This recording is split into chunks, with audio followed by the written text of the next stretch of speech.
Olá pessoal, sejam bem-vindos ao portal Minas Plantão de Notícias. Opa, Hoje a gente vai mergulhar a fundo no cenário político brasileiro, isso aí. olhando especialmente para as eleições de 2026. A gente sabe que ainda falta um tempinho, mas os bastidores já estão fervendo com especulações, planos, estratégias, e a gente, como sempre, está aqui para te guiar por esse labirinto político. A gente preparou um material incrível para esse deep dive. Sensacional. Uma coleção de artigos de jornais brasileiros, recentes, claro, que focam nas movimentações políticas e nas previsões para essa próxima eleição. Legal. A ideia é a gente tentar responder a seguinte pergunta: Nada. o que está se formando? O que está acontecendo na política brasileira? E o que a gente pode esperar da eleição presidencial de 2026? É isso aí. Parece que o jogo já começou, né? E o campo de batalha principal, você acredita, é o Senado. Depois de tudo que rolou nos últimos anos com CPIs e polarização, parece que todo mundo entendeu o poder que essa casa legislativa tem. Por que essa obsessão pelo Senado? A gente sabe que o executivo é quem manda. É quem realmente coloca as coisas em prática. Verdade. Mas o Senado tem um papel crucial como contrapeso ao poder do presidente. É lá que se aprovam leis, se investigam irregularidades, se confirmam ministros e, claro, se decide sobre o impeachment. Ter o controle do Senado significa ter poder de barganha, de influenciar a agenda política e até mesmo de frear as ações do presidente, Sei. caso ele seja de um partido oposto. Entendi. Então, para quem está acompanhando a política brasileira, entender essa disputa pelo Senado é fundamental. Me diz uma coisa. O que se fala sobre os planos do Lula para 2026? Ele vai tentar a reeleição. Olha, pelo que a gente tem visto, a reeleição do Lula é sim o plano A do PT, o Partido dos Trabalhadores. Mas, e aqui que a coisa fica interessante, parece que a ideia é formar uma chapa puro sangue, ou seja, com presidente e vice do PT.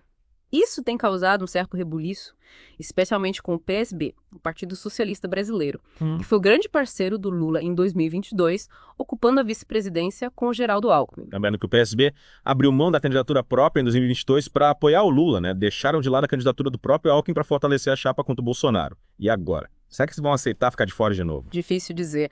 O PSB já deixou claro que quer ter um papel de destaque em 2026. E a vice-presidência seria o ideal para manter essa visibilidade. Aí começam as especulações, né? Se o Lula realmente quiser insistir na chapa puro sangue, o PT precisa acomodar o Alckmin de alguma forma. E já se fala em lançá-lo para o governo de São Paulo, o maior colégio eleitoral do país. Seria uma jogada política e tanto, né? Mas a gente sabe que o Alckmin também tem interesse no Senado.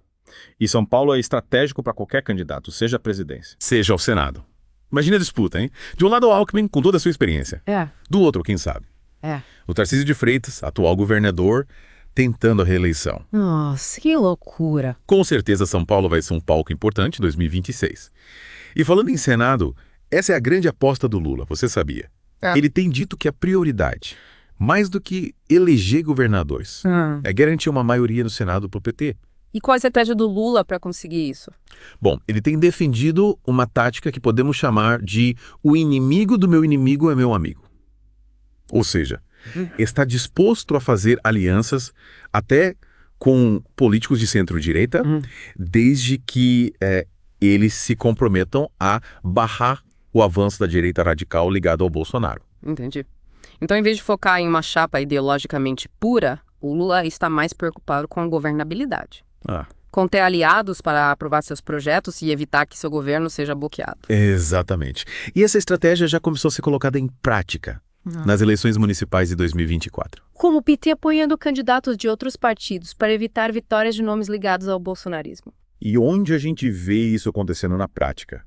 Tem algum exemplo concreto? Pense. Legal. Em Alagoas, por exemplo, especula-se que o PT pode apoiar Arthur Lira, atual presidente da Câmara dos Deputados, e Renan Calheiros, ambos figuras importantes do chamado Centrão. Centrão. Explica pra gente quem são esses caras. Claro. E por que eles são tão importantes nesse xadrez político? Boa pergunta. O Centrão é um bloco de partidos. De centro, digamos. Com uma ideologia mais pragmática do que programática. Eles costumam se aliar ao governo, seja ele qual for, em troca de cargos, emendas parlamentares e influência política. Então podemos dizer que o Centrão é um grupo político. Isso. Que se move mais por interesses do que por ideologia. Exatamente. E por isso mesmo, eles são tão importantes nesse jogo. O Centrão costuma ter um grande número de deputados e senadores, o que lhes dá um poder enorme de barganha. Interessante. Então, o Lula está buscando o apoio do Centrão para garantir a governabilidade. Mas o Bolsonaro, o que ele está tramando para 2026? Bom, mesmo inelegível no momento, o Bolsonaro já deixou claro que quer eleger a maior bancada da história no Senado. E para isso, ele está apostando em uma estratégia bem diferente do Lula. A família. A família Bolsonaro no Senado. Me conta mais sobre isso. Pelo que se comenta, Michel Bolsonaro, Carlos Bolsonaro, Flávio Bolsonaro e Eduardo Bolsonaro. Todos estão ensaiando candidaturas para o Senado. A Michelle deve concorrer pelo Distrito Federal. O Flávio tenta reeleição no Rio de Janeiro. E o Carlos pode disputar uma vaga em Goiás ou Santa Catarina. E o Eduardo, o filho 03? O Eduardo Bolsonaro estaria de olho em São Paulo, a não ser que ele vire o plano B do pai para a presidência. Parece que o Bolsonaro não desistiu do sonho de voltar ao Planalto em 2026. E se ele conseguir recuperar seus direitos políticos, quem sabe, ele lança o Eduardo como seu sucessor. Seria uma reviravolta e tanto, né? Mas será que essa estratégia familiar do Bolsonaro tem chances de sucesso? Ele vai conseguir mobilizar seus apoiadores sem poder ser candidato. E os outros partidos, com o PL, vão embarcar nessa? São perguntas importantes. E é sobre isso que vamos conversar na volta do nosso Plantão de Notícias. Fiquem ligados. Isso aí. E voltamos com o Portal Minas Plantão de Notícias. A gente está falando sobre a estratégia do Bolsonaro para 2026, né? Isso. Usar a família para tentar dominar o Senado. Mas será que isso realmente tem chance de dar certo? Essa é a grande questão. A gente sabe que o Bolsonaro ainda tem uma base fiel de apoiadores. Mas eleger 4 senadores da mesma família. Mesmo com esse apoio, me parece um desafio, então. Com certeza. Primeiro porque a gente não pode esquecer que o Brasil é um país enorme, com regiões e interesses muito diversos. O que funciona no Rio de Janeiro, por exemplo. Pode não funcionar em São Paulo ou no Nordeste. E a família Bolsonaro, apesar de ter visibilidade nacional, tem suas bases mais fortes no Sudeste e no Sul. Isso significa que a estratégia do Bolsonaro é mais arriscada do que a do Lula, que está buscando alianças com diferentes grupos políticos. Podemos dizer que sim. Apostar tudo na família pode ser um tiro no pé. Principalmente se o Bolsonaro não conseguir recuperar seus direitos políticos e voltar a ser candidato em 2026. Sem ele no páreo, o apelo da família Bolsonaro pode diminuir bastante. E falando em apoio, a gente sabe que o Bolsonaro precisa dos partidos aliados para ter alguma chance de sucesso, né? Mas e aí? Será que ele consegue manter essa turma unida até 2026? Essa é outra grande incógnita. A gente viu que o Centrão, esse bloco de partidos que foi fundamental para a governabilidade do Bolsonaro, está cada vez mais próximo do Lula. O Ciro Nogueira, presidente do PP, o Partido Progressista. Já deu sinais de que o partido pode se aliar ao PT em 2026. Mas o PP não era um dos principais aliados do Bolsonaro. Como explicar essa mudança de lado? Lembra que a gente falou que o Centrão é movido por interesses? Pois é, parece que o Lula fez uma oferta irrecusável. Cargos no governo, emendas parlamentares, influência política. Para Centrão é mais vantajoso estar com quem está no poder. E o PL, o Partido Liberal do Bolsonaro? Eles vão seguir o Centrão e pular do barco. O PL está numa sinuca de bico.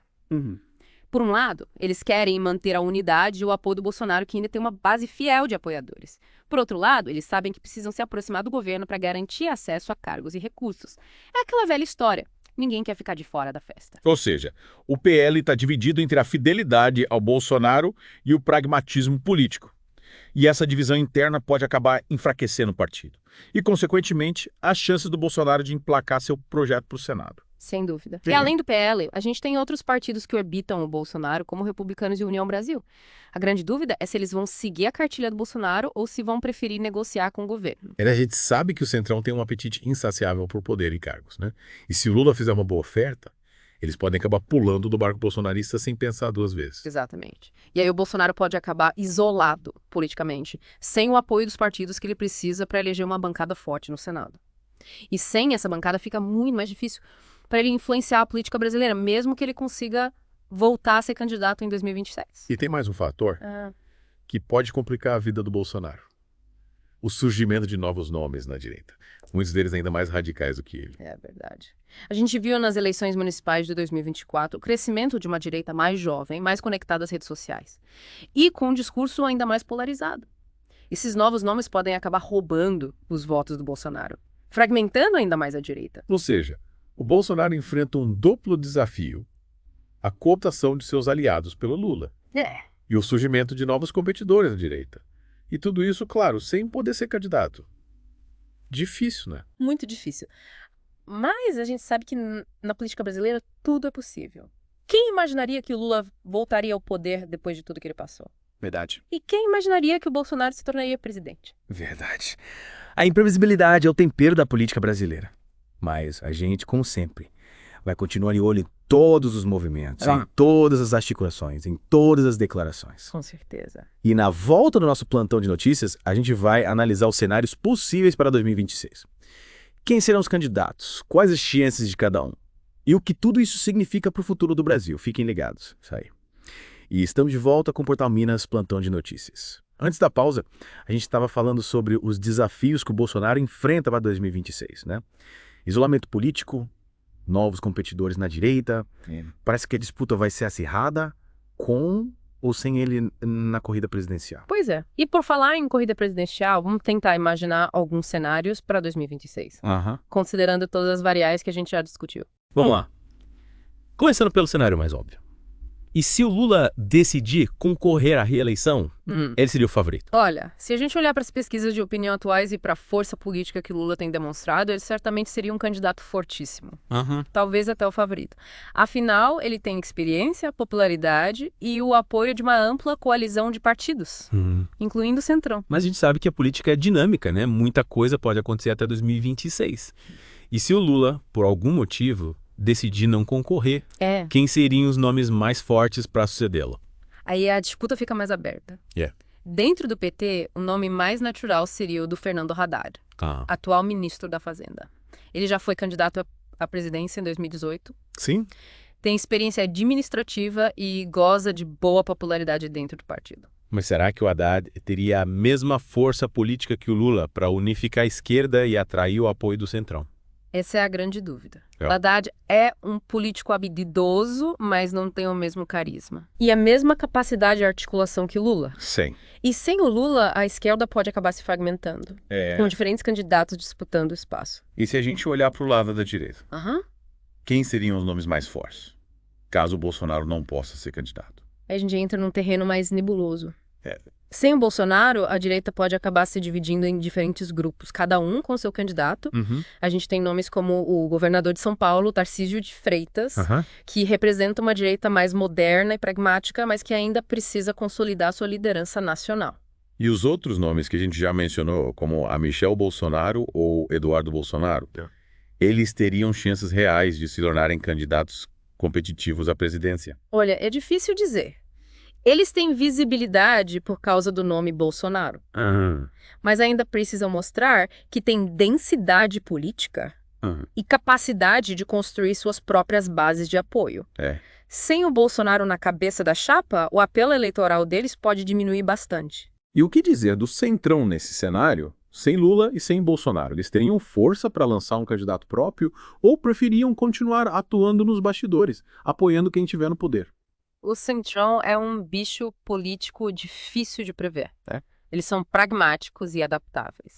Sempre buscando maximizar seu poder e influência. Se sentirem que têm condições de lançar um candidato competitivo e viável, podem até tentar.